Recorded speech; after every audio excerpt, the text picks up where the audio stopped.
Hi, everyone, and welcome back to Beyond the Dental Chair. I'm your host, Brittany Murphy, the myohygienist, your guide to thinking outside the box, expanding your skill set, and making a bigger impact on your patient's overall health. I apologize for my lack of video today, but we are sleep training our babies. And Sierra and Peyton have it in for mommy, I think, a little bit. And I think that it is best for all involved that you do not currently see what I look like. But anyways, let's get into our topic that so many myofunctional therapists struggle with, and that is how do we get families to understand and embrace myofunctional therapy when they've never heard of it before, when it's the first time that they're hearing about it. We all know the impact that myofunctional therapy can have on a child's health, their development, and even their confidence. But when parents or caregivers don't understand it, or worse, they feel overwhelmed by it, those listening ears turn off. It can be tough to get them on board. So, how do we bridge that gap? How do we educate without overwhelming? How do we create curiosity instead of resistance? And that's exactly what we are going to unpack in today's episode. So, let's get started. First and foremost, I think that one of the biggest mistakes that we can make is jumping right into the science and the terminology before a patient is even interested.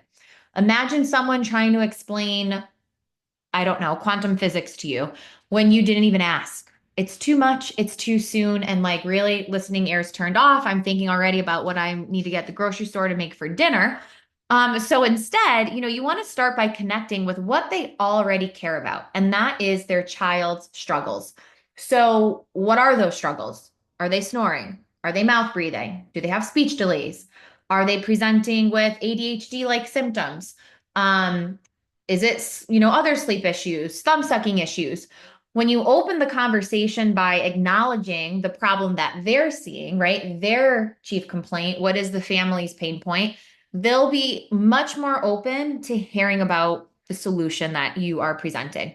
So instead of saying something like, your child has an oral facial myofunctional disorder, like what? Try saying, have you ever noticed your child sleeps with their mouth open? That could really be affecting their focus, their energy, and even their jaw growth and development. That curiosity gets them asking, really? I never thought about that. Can you tell me how? And now they're listening. Now those listening ears are turned on because you're relating it to something that they already have a vested interest in because they're noticing this particular struggle in their child. Most parents, as we know, aren't healthcare professionals, so we have to avoid, that overwhelming temptation to over indulge in medical jargon because we learned all these terms and we're really excited about spreading the awareness. And yes, we still want to spread that awareness, but we don't have to use that medical jargon that maybe you and I would have a conversation and totally geek out with, right? Very similar to explaining any kind of dental procedure in the operatory. The dentist leaves the room and it's like, okay, like break it down for me. Like, what did he just say? I didn't understand a word he said. So you want to keep it simple, you want to keep it relatable. And I really find using analogies are really helpful. So, for example, you can say something like myofunctional therapy is like physical therapy, but for the muscles of the mouth and the face. Or if you don't feel comfortable with using an analogy like physical therapy, because we are RDHs, we are not physical therapists, and you want to relate it to something a little bit more simple, like personal training, like I am a personal trainer for the muscles of the mouth and the face. It's like training your child's muscles to work correctly so that they can breathe better, swallow correctly, and if they have any speech issues, we can see their speech improve, or again, relating it back to whatever the struggle is that the child's presenting with. You can say something like, again, as an analogy, imagine if your child walked on their toes all day. Like eventually that would affect how they grow, right? So the same thing happens when a child mouth breathes instead of using their nose. It's going to impact how they grow and develop. Well, craniofacially is our medical jargon term, but how their face grows and develops. Their physical appearance, right? You can some parents might say, I have a really long face or I have a gummy smile and I really don't like my gummy smile. I'd really like to avoid my child from having a gummy smile. Well, we can talk about why we see things like gummy smiles, right? As again, medical jargon wise, we know that vertical maxillary excess or overgrowth, but breaking it down to simpler terms about how that face did not have the chance to properly grow and develop because of root cause, muscle dysfunction, leading to things like X, Y, and Z. Adding visual tools are very helpful. You can show before and after pictures of facial development changes in, existing clients or patients that you have. You can share short videos, YouTube videos, social media content. Diagrams are great. Having diagrams in your operatory, laminate them. You can easily wipe them down. I think that parents, family members, they're just much more likely to engage when they can actually see the difference or see what it is you're actually talking about in front of them. Like what is normal, what is deviation from normal. And again, remember that just because something is common does not make it normal. It's natural for parents to feel hesitant about something new. It's natural for all of us to feel hesitant about something new, especially when it comes to our children, especially if it sounds like kind of just another thing that they have to worry about on top of their already endless list. So, how can we help ease that resistance? So, first, you want to acknowledge their concerns. If they say something like, I don't think my child needs this therapy, you can respond with something like, I totally get that. It's not something that most people know about. But honestly, once I started learning about it, I was so shocked at how many kids show signs of these issues, even in my own household or even in my own family. Shift that focus to the child's long-term health or their future. So instead of saying your child needs myofunctional therapy, you can try something like, I just want to make sure that your child has the best chance at healthy sleeping, breathing, and development. A little bit of awareness now can really prevent bigger issues later on. I always like to use, I learned this from Dr. Moralia that unhealthy children grow into unhealthy adults. So you can even use that little analogy there, or not analogy, I guess it's a quote really. Emphasize that myofunctional therapy is fun, it's easy. Parents, they don't know about it, or caretakers, they don't know about it. So they might be imagining this like super wicked intensive therapy session, but let them know, it's actually pretty simple. It's kind of like a game for kids. It's very play-based, and we're helping to retrain those muscles. And oftentimes, kids think that these exercises are really fun. They get to use cool props, we get to make funny faces. Again, keeping it fun and light and easy. When parents feel supported in a new venture instead of pressured, they're much more likely to listen. So, especially if you've gone through this as a parent yourself or a family member or, aunt, uncle, whatever, really, sharing your own experience with it and like, just like you're talking to a friend, like, look, I know life is crazy. Like, kids are involved in so many activities now. It wasn't even like that when I was a child. And I mean, I don't think I'm old. I'm only going to be 35 in March. Although I feel old now. I can't believe I'm saying that out loud that I'm going to be 35. But I don't even remember like the craziness of schedules. When I look at my nephew's schedules, it's just like, how do they even have time to breathe? And, just say, I'm not trying to add another thing to your list. Like, I'm just here to help your family get the care that they need. And I am going to work with you and make it easy to fit into your schedule. Like, tell me what your routine is like on a daily basis. If you tell me Monday, Wednesday, Friday, we're in the car from this time to this time, like, it is our job as therapists to help make getting this therapy easy and staying compliant with this therapy easy, right? So it's not just about giving exercises. One of the most powerful ways to get families on board is to create a very comfortable space for them to learn, for the child to learn, and for the parent to learn, and really for all of you to learn together. So, you know, they're showing interest, maybe in the operatory, they're not yet ready. Maybe you can host an informational, like webinar or session for all of those families that you definitely sparked an interest. They weren't ready to completely commit, but you can do this at a local community center, a daycare, you can do it online. And this can really be a game changer, right? Like maybe at the appointment's not the time because the child's there. They're thinking, oh my God, we have to leave. It's almost 4 o'clock. My child has to be on the field by 4:15. I have to get home to put dinner on at this time. And you can let them know we're going to schedule this informational session. It'll be after the children are asleep.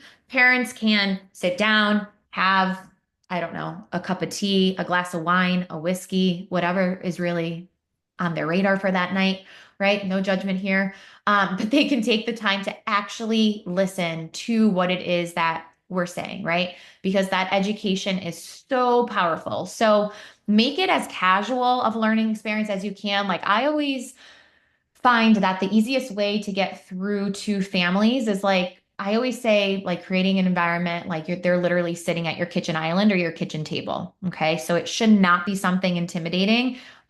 Name it something fun and not intimidating, like healthy breathing for kids or better sleep, better focus, what every parent should know. Keep it light, keep it engaging, and focused on real life benefits rather than heavy in sciences, right? There's going to be those people that are going to want that heavy in sciences. They might want that research, but that's something you can always provide afterward because the majority is not going to be requesting that, right? Um, you can use parent-friendly visuals and stories. So whether you share real cases or maybe testimonials from other families, maybe you can ask another family to come on to kind of get like have them share screen, their face or whatever, and kind of give their own verbal testimonial. You can show before and after pictures and transformations. Maybe even a short clip of like what a therapy session looks like. Again, I know I keep repeating myself, but keep it light, keep it engaging, and just focus on those benefits, right? Um, I'm trying to think what else you can, I'm trying to think what I've done in the past. A slideshow, like maybe a little slide deck. Maybe it could be interactive, like I always love webinars where, you know, they ask questions and I don't know how fancy you can get depending on what platform you're using or like what paid script prescript subscription you have for Zoom, but like doing polls or even just, you know, using the little emojis in Zoom, like everybody raise their hand if they have a child that, you know, snores at night or something like that. Um, videos, you know, you could put clips from YouTube on a PowerPoint deck or something like that. I would just try to keep it like visual because I find a lot of people, again, when they're actually seeing these things, it helps make it a lot, connect the dots a lot better. We already said make it interactive. You know, they can use that little hand gesture or whatever on Zoom. And then, you know, I would encourage parents to even share their own experiences and concerns because that can be really helpful for parents to know like there's so many families that are in the same boat as them. So you can offer activities like, you know, try this at home. Like, let's learn this simple breathing exercise. Let's all do it together. And then, you know, maybe tomorrow you can do it with, you know, your child. And maybe if from this group develops a Facebook community for parents, maybe, you know, parents can then go on and let everybody know like how it went with their child or if they had any questions. Trying to keep it very like community based. Always offer a next step so you can end the session with like a very easy action item, whether that is a free screening or a free consultation, maybe a handout or a guide on signs that they can look for in their children. Again, an invitation to join like a Facebook group or an email list. Maybe you're going to shoot out monthly email campaigns with tips or tricks or little exercises, things like that. Um, and then, you know, you want to get as many people on these type of informational sessions. So encourage parents to bring friends, family members. Word of mouth can be extremely powerful, especially when it comes to our children, especially when there aren't many unicorns walking around out there that are nasal breathing perfectly with beautiful, you know, wide jaws, right? More often than not, we're seeing children, adults, really everybody that would benefit from myofunctional therapy. So encourage parents to invite friends so that even more families can benefit. You know, you can even, if you're going to host it online, you can even say how you're going to provide a replay link so that parents can share it with others and they don't feel like super stressed or overwhelmed if they can't make it. Getting families to embrace myofunctional therapy isn't about necessarily making them experts on the subject of myofunctional therapy overnight, but really about guiding them, right? One small step at a time. I love that approach. One small step. So, step one, spark curiosity. Ask them a simple question about their child's breathing, their sleeping, or their overall oral habits, postural habits. Step two, Share a resource. So whether that's a short video, a picture, a story about a child who improved, a case study with before and after pictures. Step three, invite them to that webinar or informational session that we just spoke about.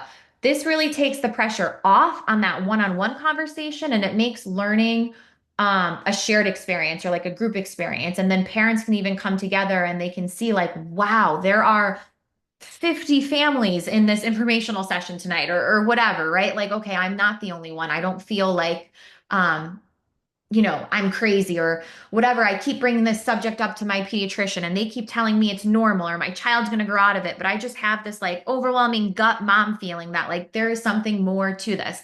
Well, so does everybody else, right? Look at all moms, dads, everybody that's on this call.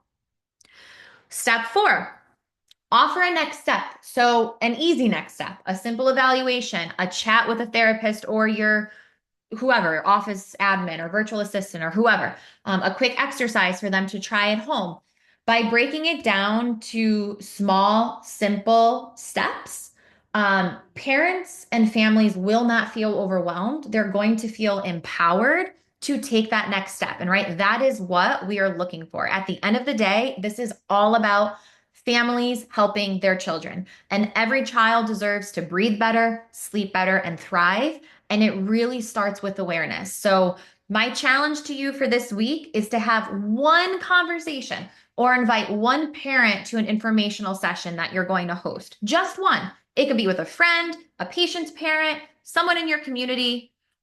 In that, ask a question, share a story, begin planting those seeds. And you never know which conversation could truly change a child's life, right? Put them on a complete different trajectory. So, hopefully, you found today's episode helpful.